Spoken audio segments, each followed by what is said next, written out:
Hi friends, grace காலனின்றது ஒரு தொடர்கதை. சின்ன சின்ன devotions, family dramas, office politics, இன்ட்ரெஸ்டிங்கான பேக் ஸ்டோரிஸும் உண்டு. இந்த வீடியோக்கள் உங்களுக்கு பிடிச்சிருந்தா சப்ஸ்கிரைப் பண்ணுங்கள். என்ன உற்சாகப்படுத்தணும், சந்தோஷப்படுத்தணும்னா லைக் பட்டனை கிளிக் பண்ண மறந்துடாதீங்க. Good morning Francis sir. ஆஃபீஸில் தானே இருக்கீங்க? ஆமாம் கதிர், ஆஃபீஸில் தான் இருக்கேன். அப்பா தேங்க் காட். லஞ்சுக்கு வருவீங்க தானே சார்? என்னப்போ நான் ஆஃபீஸ்க்கு வந்ததுக்கு நீ கடவுளுக்கு சோத்திரம் பண்ணுற? ஒன்றுமே புரியலையா? லஞ்சுக்கு சாப்பிட்றதுக்கு ஒருத்தனப்பா செய்யணும். ஐயோ ஃப்ரான்சிஸ் சார், காமெடி பண்ணாதீங்க. இப்போ என்னுடைய அர்ஜென்சி உங்களுக்கு தெரியாது. லஞ்சில் பேசிக்கலாம். கொஞ்சம் சீக்கிரம் வந்துடுங்க சார். சரிப்பா கதிர். என்னப்பா கதிர், ரொம்ப சீக்கிரம் வந்துட்டுருக்க போல. ரொம்ப நாளாக காத்துட்டுருக்கியா? ஆமாம் சார், ஒரு 10 நிமிஷம் ஆச்சு, அவ்வளோதான். சரிப்பா கதிர், என்ன தான் எமர்ஜென்சி சொல்லு. அதாவது ஃப்ரான்சிஸ் சார், நேற்றுக்கு நீங்கள் சீக்கிரமாக போயிட்டீங்க. லஞ்ச் ஹவரில் ஏதோ மீட்டிங் இருக்குதுன்னு சொன்னீங்க. அந்த நேரத்தில் நான் தனியாக உட்காந்துருந்தேன். டைம் இருக்குது, எதுக்கு வேஸ்ட் பண்ணோன்னு அப்படியே ஏசப்பா கிட்ட பேசினே இருந்தேன். மனசு உள்ள இருந்ததா? அப்படியா, சரி ரைட்டு. என்னப்பா பேசியிருந்தா? அதான் சார் இப்போ ட்விஸ்ட்டே. சொல்கிறேன். என் குடும்பத்தில் இருக்கிற சாபம் வாஸ்தவம் தான் ஏசப்பா. ஆனால் உங்களால் முடியாது ஒன்றுமே இல்லை. எங்கள் அம்மா அப்பா ஒண்டி சகஜமாக பேச வச்சிட்டிங்கன்னா உங்கள் சன்னிதானத்தில் வந்து நான் 1 வருஷம் வேலை செய்கிறேன் ஏசப்பான்னு சொல்லிட்டேன் சார். சரி, பயங்கரமான கமிட்மெண்ட் தான். இப்போது என்ன மேட்ரு? இன்றைக்கி வீட்டுக்கு போகிறேன், என் கண்ணே என்னால் நம்ப முடியல சார். முருவலான தோசை அப்பா சுட்டு கொடுக்குறாரு அம்மாவுக்கு. அம்மா அப்படியே சூப்பராக டைனிங் டேபிளில் உட்காந்துட்டு வெட்டின்னு இருக்கிறாங்க சார். என்ன பார்க்காது, நம்புற மாதிரி இல்லைன்னு நீ சொல்லிட்டு இப்போ நீ சொல்கிறது எதுவுமே எனக்கு நம்புற மாதிரி இல்லை போப்பா. ஐயோ ஃப்ரான்சிஸ் சார், உங்களுக்கு மாத்திரம் இல்லை, எனக்கே நம்புற மாதிரி இல்லை. அம்மா அப்புறமா மேட்ரு என்னன்னு விலாவரியாக சொன்னாங்க. சொல்கிறேன் கேளுங்க. ஜென்ரலாக வீட்டில் நடக்கிறது என்னென்னா, மத்தியானம் சாப்பாடெலாம் பண்ணி வச்சுட்டு அப்புறம் அப்பா வருவார் கடையிலேருந்து. அப்பாவுக்கு சாப்பாடெலாம் போட்டு அப்புறமா 1 மணி நேரம் படுப்பாங்க போல இருக்குது மத்தியானம். அன்றைக்கி என்னமோ ரொம்ப அசதியாகிட்டு இருக்குது போல். அதனால் கொஞ்சம் சீக்கிரமாகவே படுத்துட்ருக்குறாங்க சார். இன்னொரு விஷயம், என்கிட்ட புலம்பினே இருந்தாங்க. ஏன்ப்பா வேஷ்டி கட்டிட்டு வந்தேன், என் பக்கத்தில் வந்து நின்னியப்பா, எங்கள் மனசெல்லாம் சமாதானமாகிடுச்சுப்பா, ஏன்ப்பா என் கையை பிடிச்சிட்டு என்ன, இப்படி பல கேள்விகள் கேட்டுகிட்டே இருந்தாங்கன்னு சொல்லிட்டு இருந்தேனே சார், ஞாபகம் இருக்கா? ஆமாம் கதிர், இது ஹாஸ்பிட்டலில் நடந்தது தானே? சொன்னியப்பா, உங்கள் அம்மா இந்த மாதிரி விஷயம்லாம் சொன்னாங்கன்னு. அதே தான் சார். இந்த மேட்ரு அம்மா தலையில் ரொம்ப ஓடிட்டுருக்குன்னு நினைக்கிறேன். அதனால் அதே நினச்சிட்டு அப்படியே படுத்துட்டாங்க போல். சரியான ஒரு கனவு வந்திருக்குதா சார்? இன்னைக்கு ஹாஸ்பிட்டலில் நடந்த அதே மேட்ரு அப்படியே கனவாக்குன்ட்ருக்காங்க சார். எனக்கே ஆச்சரியமாக போச்சு. நான் முட்டிக்கால் போட்டு ஜோம் பண்ணது, அதுக்கப்புறம் ஏஞ்சி வெளியில் போனது, அதுக்கப்புறமா அப்படியே ஃபிலிமில் பார்க்குற மாதிரி எல்லாத்தையும் பார்க்குறாங்களாம் சார் உன்னிப்பாக. அப்போது யாரோ ரூம்குள்ளே வராங்களாம், நல்லா வெள்ளை அங்கேயே போட்டுட்டு. அப்போது அவங்களுக்கு நல்லா புரியுதான் அது ஏசப்பான்னு.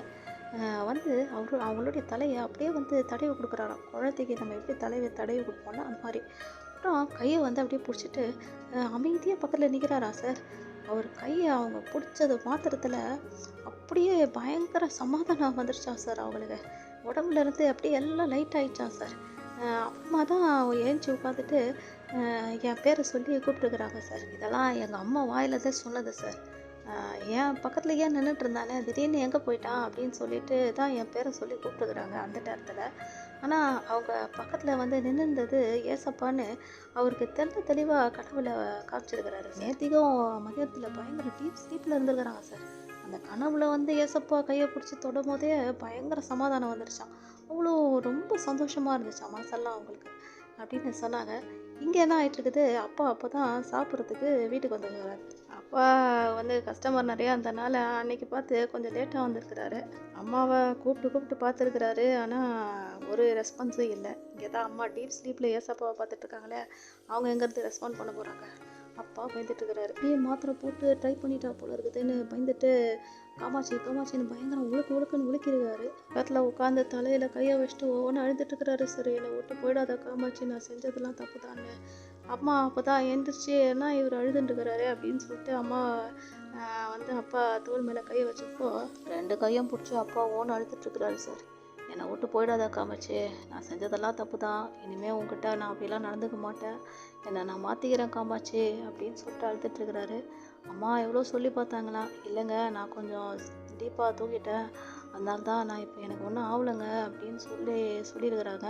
ஆனால் அப்பா ரொம்ப அழுதுட்டுருக்கிறாரு. அம்மா அமைதியாக என்ன பண்ணுறதுன்னு தெரியாத பக்கத்துலேயே உட்காந்துட்டு இருந்துருக்குறாங்க. என்னமோ தெரில, ரொம்ப அசதியாக இருக்குதுங்க. காலையிலேருந்து ஒன்றுமே சாப்பிடல, ரொம்ப பசியாக இருக்குதுன்னு அம்மா சொல்லியிருக்காங்க. வாமா, உனக்கு பிடிச்சமான முறுவலான தோசை நானே பண்ணி கொடுக்குறேன்னு அம்மாவை டைனிங் டேபிளில் உட்கார வச்சு அப்பாவே தோசைலாம் சுட்டு கொடுத்துட்டு இருந்தாரு சார். அப்போ தான் நான் போனேன் உள்ள.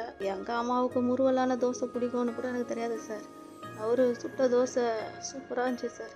எனக்கும் 2 சுட்டு கொடுத்தாரு. அப்போ தான் அம்மா சொன்னாங்க, கல்யாணம் புதுசில் நல்லா முறுவலான தோசைலாம் சுட்டு கொடுப்பாரு, ரொம்ப நல்லா பார்த்துருந்தாரு, திடீர்னு என்ன ஆச்சுன்னு தெரில பேசாத விட்டாரு அப்படின்னு சொன்னாங்க சார். 2 பேரும் ரொம்ப நல்லா சிரித்து பேசின்னு சகஜமாக இருந்தாங்க சார். எனக்கே ஆச்சரியமாக போச்சு. இப்போ நான் நம்புகிறேன் சார், ஏசப்பாவால் முடியாத காரியம் ஒன்றுமே இல்லை இந்த உலகத்தில் அப்படின்னு நான் நம்புகிறேன் சார். மனப்பூர்வமாக நம்புகிறேன்னு வச்சுக்கோங்களேன்.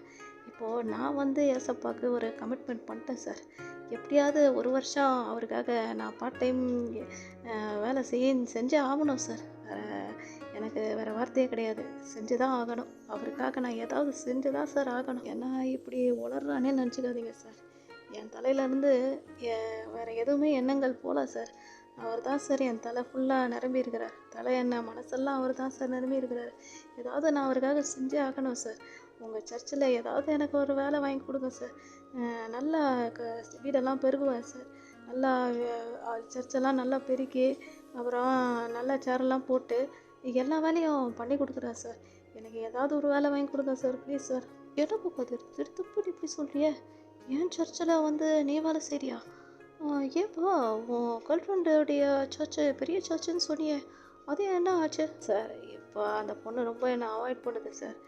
முன்னாடியெல்லாம் கண்ணு நல்லா இருக்குது, போத்துருக்க துணி நல்லா இருக்குது, முடி அழகாக இருக்குது இப்படிலாம் சொல்லுவேன். அதெல்லாம் அவருக்கு ரொம்ப பிடிக்கும்னு நினைக்கிறேன். ஆனால் இப்போது ஏசப்பா பைபிள் அப்படிலாம் பேசினா அவளுக்கு ரொம்ப எரிச்சலாகுது சார். என்னை ரொம்ப டோட்டலாக அவாய்ட் பண்ணுறா சார். நோ ப்ராப்ளம், எனக்கு அதை பற்றிலாம் ஒன்றும் பிரச்சனை இல்லை சார். இப்போது நான் ஏசப்பாவுக்கு வேலை செய்யணும். எனக்கு உங்கள் சர்ச்சில் நீங்கள் வேலை வாங்கி தர முடியுமா முடியாதா சொல்லுங்கள் சார், ப்ளீஸ் சார். 5 மணினாலும் பரவாயில்ல சார். ஆனால் வச்சு இப்படியாவது ஏஞ்சி வந்துடுறேன் சார். காலையில் எல்லாம் க்ளீன் பண்ணிவிட்டு எந்த வேலைனாலும் பரவாயில்ல சார். பாத்ரூம் கழுவுனா கூட பரவாயில்ல சார், அதை கூட நான் பண்ணுவேன். அப்புறம் எதனால் அட்மினிஸ்ட்ரேஷன் வேலை இருந்தால் கூட பரவாயில்ல சார். எத்தனாலும் சார் கம்ப்யூட்டர் பார்த்துக்கணுமா, அப்புறமா சேர் போடணுமா, இல்லை பாய் போடணுமா, இல்லை தண்ணி எடுத்து வைக்கணுமா, எத்தனாலும் நான் செய்வேன் சார். எத்தனாலும் செய்வேன் சார், ப்ளீஸ் சார். அதெல்லாம் சரிப்பா பதர், எனக்கும் டைம் வேணும் இல்லைப்பா. பாஸ்டர் ஐயா கிட்ட போய் பேசணும், அவங்க ஒய்ஃப் கிட்ட போய் பேசணும். அப்புறமா அவங்க என்ன சொல்கிறாங்க அதெல்லாம் எனக்கு தெரியணும்லப்பா. எனக்கு கொஞ்சம் டைம் கொடுப்பா. இது என்ன சார், எவ்வளோ டைம் வேணால் எடுத்துக்கோங்க.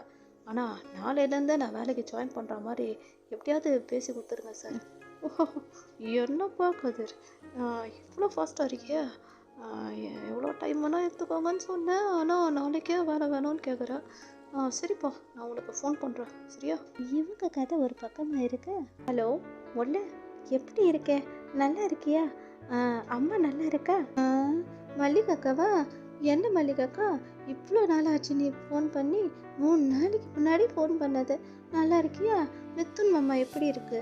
அம்மா ரோசா அங்கே சேர்ந்துருச்சா? இப்போ என்ன படிப்பெல்லாம் ஜாயின் பண்ணிருச்சா? அது எப்படி இருக்கு? ரோஜா நல்லா தான் இருக்கா. 1 வாரம் லீவுக்கு இருந்துட்டு ஹாஸ்டல்ல இப்போ தான் போய் சேர்ந்தா. ஹையர் ஸ்டடீஸ் எல்லாம் ஜாயின் பண்ணிட்டா அப்படின்னு சொன்னால் ரொம்ப சந்தோஷமாக இருக்காமுல்ல. அப்புறமா அம்மா எப்படி இருக்கு? அதுக்கு என்ன குறை? நல்லா தான் இருக்கு மல்லிகாக்கா. அப்புறமா மித்துன் மாமா என்ன சொல்லுது? ஆமாமுல்ல, அதை சொல்கிறதுக்கு தான் உனக்கு ஃபோன் பண்ணேன் இப்போது. அவர் சொல்கிறாரு, இங்கேயே உனக்கு ஒரு மாப்பிள்ளை பார்த்து நீயும் இங்கேயே செட்டில் ஆகிட்டீங்கன்னா நல்லா இருக்கும்னு சொல்லிக்கிட்டு இருக்காரு. ஒரு 4-5 வருஷம்தான், அதுக்கப்புறமா எல்லாருமா அங்கேயே போயிடலாம். ரோஜாவுடைய படிப்பு முடிஞ்ச உடனே எல்லாரும் இந்தியாவுக்கே போயிடலாம். என்ன சொல்கிற முல்ல? என்ன மல்லிகாக்கா, எத்தனை வாட்டி சொல்லியிருக்கேன் உங்ககிட்ட, நான் கிரேஸ் காலனியை விட்டு எங்கேயும் வரமாட்டேன். ராதா மேடம், மது மேடம், கிரேஸ் காலனி சர்ச்சு, இதுதான் எனக்கு வாழ்க்கையே. நான் இங்கே தான் இருப்பேன் மல்லிகாக்கா.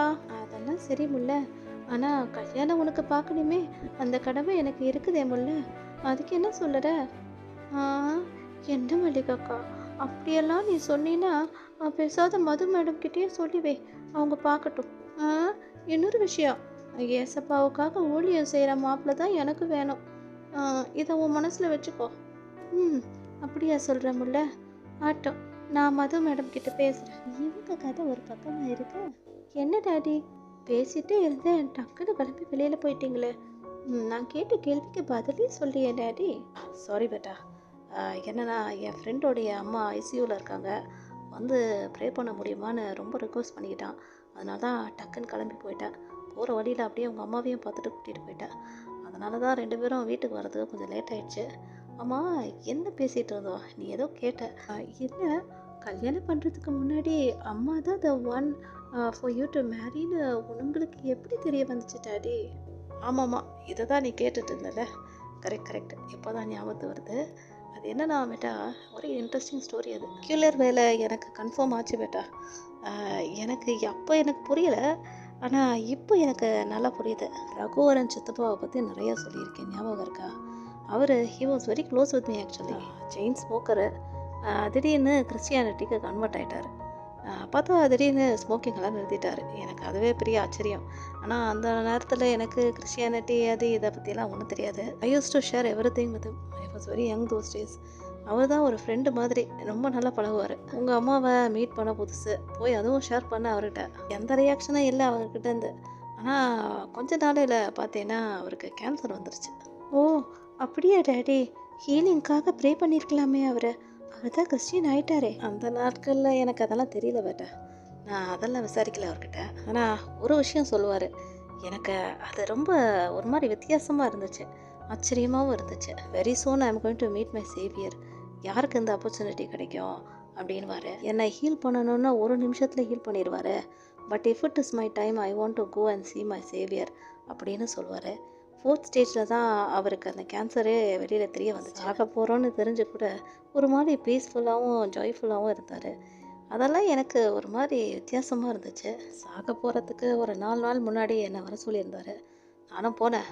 நீ மீட் பண்ண பொண்ணுடைய பேர் என்னப்பான்னு கேட்டார். ஸோ அம்மாவுடைய பேரை சொன்னேன். 2 days பேக்கு எனக்கு ஒரு விஷன் வந்துச்சு. அதில் நீயும் அந்த பொண்ணும் சேர்ந்து நிறைய பேருக்கு சுவிசேஷத்தை அறிவிக்கிறீங்க. She is the one for you அப்படின்னு சொன்னார். அவர் என்ன சொல்ல வராருன்னே எனக்கு சுத்தமாகவே புரியல. பிகாஸ் தோஸ் டேஸ் எனக்கு ட்ரீம்னா என்ன, விஷன்னா என்னன்னே தெரியாது. பட் ஒன் திங் என் தலையில் ரெஜிஸ்டர் ஆனது, she is the one for you அப்படின்னு சொன்னது. ஐ was very happy about that தோ. ஏன்னா எவ்வளோ பிரச்சனைகள் உனக்கும் தெரியாதில்ல. 7-8 வருஷமாக பிரிஞ்சே இருந்தோம். ஆனால் என் அங்கிள் சொன்ன அந்த வார்த்தைகள் தான் எனக்கு ஒரு பெரிய ஹோப்பை கொடுத்துச்சு பேட்டா. எப்படியும் உங்கள் அம்மா கூட நான் சேர்ந்துருவேன். அப்புறமா அவர் சொன்னார் ஏதோ முடிய செய்வேன்னுட்டு. கண்டிப்பாக அந்த காரியங்கள்லாம் நடக்கும்னு என் மனசளவில் நான் நம்பினேன் பேட்டா. இப்போது நம்ம வீட்டில் கேர்சல் மீட்டிங், அந்த மீட்டிங், இந்த மீட்டிங்லாம் நடக்கிறத பார்த்தா அதை தான் அவர் சொல்லியிருப்பாருன்னு எனக்கு 1 to 1 கனெக்ட் பண்ணி பார்க்குற அது புரியுது பேட்டா. அதுதான் டாடி எனக்கும் வேணும். God has to confirm and tell me that he is the one for me. அப்போ தான் எனக்கு அந்த கல்யாணத்திலே ஒரு நம்பிக்கை வரும்னு தோணுது. ப்ரே பண்ணலாம் பேட்டா, எதுக்கும் டென்ஷன் ஆகாத. நானும் மம்மியும் ஃபாஸ்ட் பண்ணுறோமே, கண்டிப்பாக கடவுள் கன்ஃபார்ம் பண்ணுவார். இவங்க கதை ஒரு பக்கமாக இருக்கு. ஹலோ அக்காவா? என் ஃபோனுக்கு ஃபோன் பண்ணிவிட்டு அக்காவான்னு கேட்டால் என்னடி அர்த்தம்? அதுக்கு இல்லைக்கா, சில நேரம் உன் பொண்ணு சலு ஃபோன் எடுத்துட்டு நீ இல்லைன்னு பட்டுன்னு ஃபோனை வச்சிடும். அதுக்கு தான் கேட்டேன். அக்கா எதுக்கு ஃபோன் பண்ணேன்னா, ஒரு ஸ்கீம் ஒன்று ஆரம்பிச்சிருக்காங்க என் ஃப்ரெண்டோட ரொம்ப தெரிஞ்சப்பட்டவங்க யாரோ. ஒரு பெரிய கேனையை மாட்டியிருக்கான்னு எனக்கு என்னமோ தோணுது. என்னென்னா 5000 ரூபாய் நீ இப்போ கட்டுறேன்னு வெயி, மாதம் 10% இன்ட்ரெஸ்ட் உன் பேங்க் அக்கௌண்ட்டில் கொண்டு போட்டுடுவாங்க. அது மாத்திரம் இல்லை, இப்போ 10 மாதம் நீ கட்டுறேன்னு வச்சுக்கோ, 50,000 ரூபாய் சேருதா, கூட கொஞ்சம் சேர்த்து போட்டு, அதாவது டபுள் அமௌண்ட் அக்கா, 1,00,000 ரூபாய் உன் பேங்க் அக்கௌண்ட்டில் போட்டுடுறாங்களாம். என்னடி உமா சொல்கிற?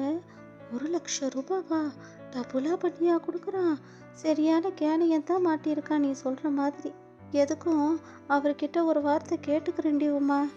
ஐயோ அக்கா, மாமா கிட்ட கேட்டீன்னா அது உடனே சரி நான் சொல்ல போகுது. எதுக்கு எடுத்தாலும் ஏதாவது ஒரு குறைய தான் உங்ககிட்ட கண்டுபிடிச்சிக்கிட்டு இருக்கு. ஏதாவது செய்யுக்கா, அவருக்கு தெரியாத ஏதாவது பண்ணு. ரிஸ்க் எடுக்கிறது ரஸ்க்கு சாப்பிட்ற மாதிரி நமக்கெல்லாம். அது மாத்திரம் இல்லைக்கா, நீ ஒரு 2 பேரை சேர்த்து விட்டேன்னு வெயி, இன்ட்ரெஸ்ட் அமௌண்ட்டு உனக்கு ஜாஸ்தி பண்ணி கொடுக்குறான். இப்போ 10% கொடுக்குறான்னு வெயி, 15% கொடுப்பான். இன்னும் அப்படியே நீ சேர்த்துக்கிட்டே போகலாம். அப்படியா சொல்கிற? அவர்கிட்ட சொல்ல வேணான்னு சொல்கிறியா? ம், சரி தீபம்மா, எவ்வளோ பேங்க்கில் காசு இருக்குன்னு பார்த்துட்டு மொத்தத்தையும் கட்டிடுறேன். இந்த எபிசோட்லேருந்து என்ன தெளிவாக பார்க்குறோன்னா, தேவனால் முடியாத காரியம் ஒன்றுமே இல்லைங்க. மனம் விட்டு அவர்கிட்ட பேசுங்க, கண்டிப்பாக அற்புதங்களை பார்ப்பீங்க. இப்போ நான் உங்களுக்காக ஜெபிக்கவா? ஸ்தோத்திர பாப்பா, இந்த எபிசோட் மூலியமாக தேவனைகளோடு கூட பேசின கிருபைக்காக நன்றி. அப்பா, உங்ககிட்ட மனம் விட்டு பேசவும் நீர் செய்கிற அற்புதங்களை எங்கள் வாழ்க்கையில் ருசி பார்க்கவும் கிருபை செய்யுங்க. இயேசுவின் இனிய நாமத்தில் ஜெபிக்கிறேன் ஜீவனுள்ள நல்ல பிதாவே, ஆமீன். இப்படியான சின்ன சின்ன டிவோஷன்ஸ், டே டு டே வாழ்க்கையில் நடக்கிற ரொட்டீன் ஸ்டோரிஸ், இதெல்லாம் உங்களுக்கு இன்ட்ரெஸ்டிங்காக இருந்தால் கண்டிப்பாக இன்னொருத்தருக்கும் ஷேர் பண்ணுங்கள். இதுவும் நீங்கள் செய்கிற ஒரு விதமான ஊழியன்றதை மறந்துடாதீங்க. தேங்க்ஸ் ஃபார் வாட்சிங்.